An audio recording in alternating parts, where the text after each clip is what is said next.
Well, welcome to a very quiet Zurich airport where I might be starting to regret my decisions. It's the day after the polyglot gathering has ended and I'm out here in the middle of nowhere at around 3 o'clock in the morning, having just eaten the most expensive Burger King of my life because I'm taking a very long journey from Prague through Zurich to Reykjavík.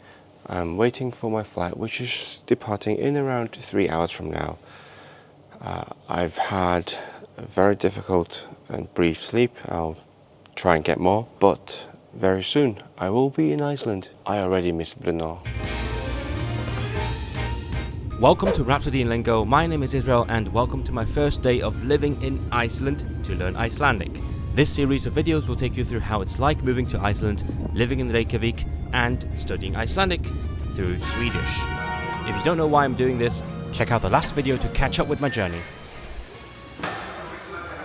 The first thing I tried doing, as I always do arriving in a country, was to read some Icelandic in the wild. Ostar. Not shirt, kjöt, I guess. And sjávarettir. Snýrtingar. Oh, I need my tösku afhending. Taska, tösku afhending. What's listahátíð? Listahátíð. Oh, art something. Gott að fá þig heim.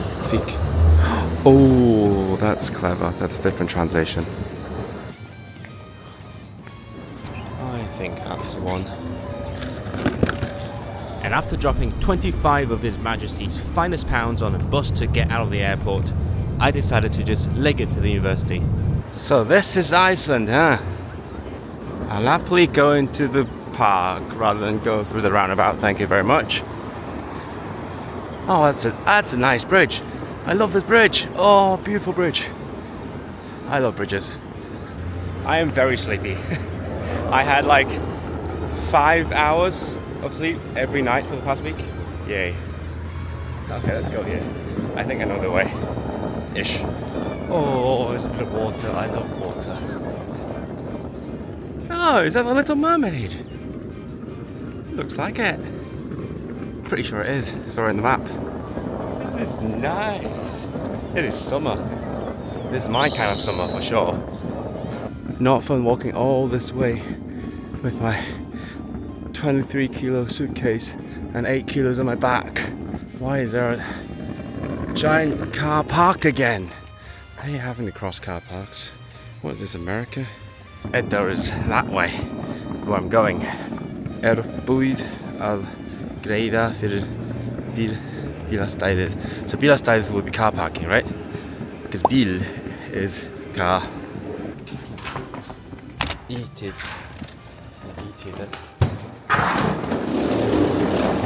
Oh, it smells fantastic. That's the one. But for now, let's skip to the next day. I'll explain why in a bit.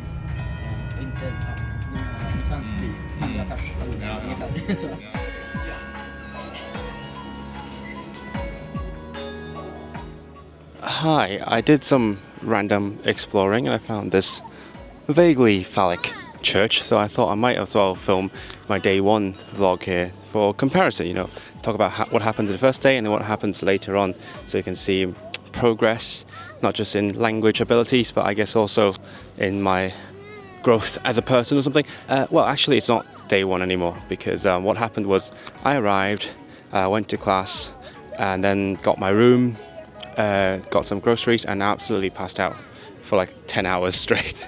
So it was a good day. I went into class around 2 hours late because of the flight and things and taking the bus there. The first thing that happened to me in the classroom, which I wish I had filmed, was that the teacher made someone ask me my name and how to spell it in Icelandic. and I know I totally answered wrong. I declined. I conjugated the verb wrong. I used the Swedish conjugation. But at least I could answer. And then afterwards, the Swedes pretty much took me in. Didn't have the usual, you know, Scandinavians wouldn't speak their language to me problem. Mainly because the entire environment is just all Scandinavians and some other Nordic peoples. So it was like everyone speaking their own languages. It was quite a challenge. I still can't understand Norwegian very well. It's depending on dialect, especially when they speak fast.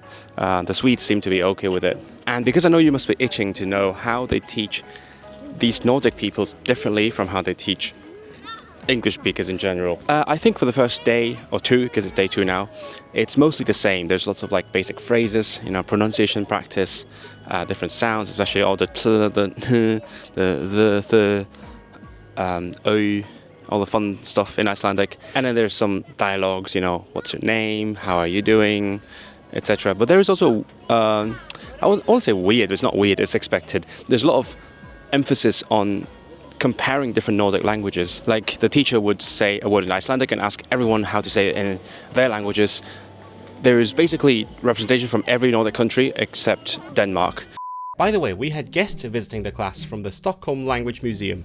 Och vår idé med språkmuseet är ju att öka intresset för språk. Alltså, vi vill ju att fler ska göra som ni. Fler ska vilja lära sig språk. Men redan att bara förstå att det finns många språk och att språk är något bra. During which this happened. Det var också mot danskan. Det var väldigt mycket mot danskan. Och det gillar ju, förlåt alla danskar. Nej, vi hade So even, yes, Faroe Islands and Finland, who speak Swedish, and potentially more.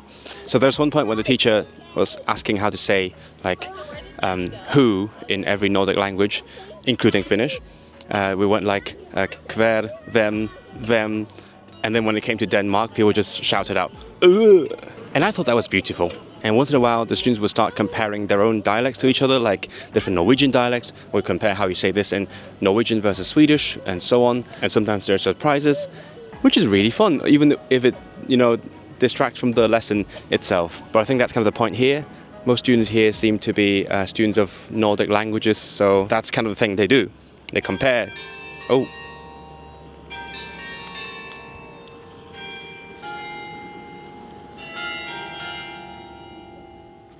Nice. So meanwhile, I had my own bit of comparing to do. I mean, not to my language, because I don't speak any similar language natively, but to Lithuanian, because the moment he busted out all the Icelandic verb to be conjugations, I was like, hey, that reminds me of something. So I pulled out my Lithuanian conjugations. I am, you are, he is, esu, esi, ira, esame, esate. Mainly because there are some things that are, I would say, general Indo-European, like the we conjugation ending with an M, the you plural conjugation ending with like a T sound, esame, esate. Whereas in Icelandic they're erum, eruð, and that was fun to, you know, just compare and contrast. Even if they don't really match, there's some definite similarities you can find. But I would still say after 2 days of lessons, I mean the first day doesn't really count because there's barely any teaching, but after like 1 full day of teaching, I can't say much yet. I mean, ég heiti Israel, ég fer, I don't know how to say to the school, there's cases, and so ég frá Hong Kong. There's no declension anywhere to be found in dictionaries or Wikipedia, so it's just Hong Kong. Or Bretlandi.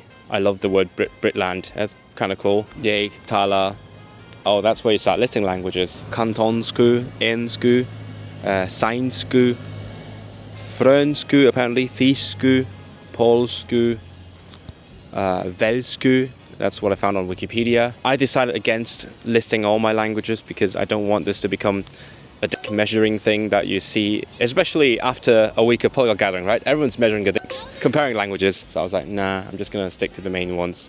I even left out Welsh because I didn't know how to say it in Icelandic. But here we go. I might go and have a pint now for like £10 probably. And actually, no, I need to meet my teacher afterwards to talk about things. I have ideas in mind. See you after. I just realized I'm about to meet the teacher pretty much, I think, around the uni area, I think. And it is 20 minutes by foot from here. That's, by the way, Cafe Loki, as in like Loki the god. I don't know, it says Icelandic traditional food, so I thought it's a tourist trap. I don't know. Anyway, so I'm meeting the teacher 20 minutes away on foot. Even if I took the bus, that would be 15 minutes, so I better get going. It's a lot of bussing around here in this town. I won't say town, it feels like a town, to be honest. I know it's the biggest city and all, but it's a town. The buses are crazy expensive though, like £4 a pop. I definitely am going to try and get a monthly pass, so I don't have to keep paying for that as soon as I figure out how to do it. That's kind of my problem right now. I do enjoy walking around actually, except when it's raining, which it is not really right now, but I can't be walking an hour every single time. It is incredibly pretty though. I mean, look at these colors. Look at that house. What is that? That's so cool. Probably a guest house because we're in like downtown. They call it downtown like the Yanks.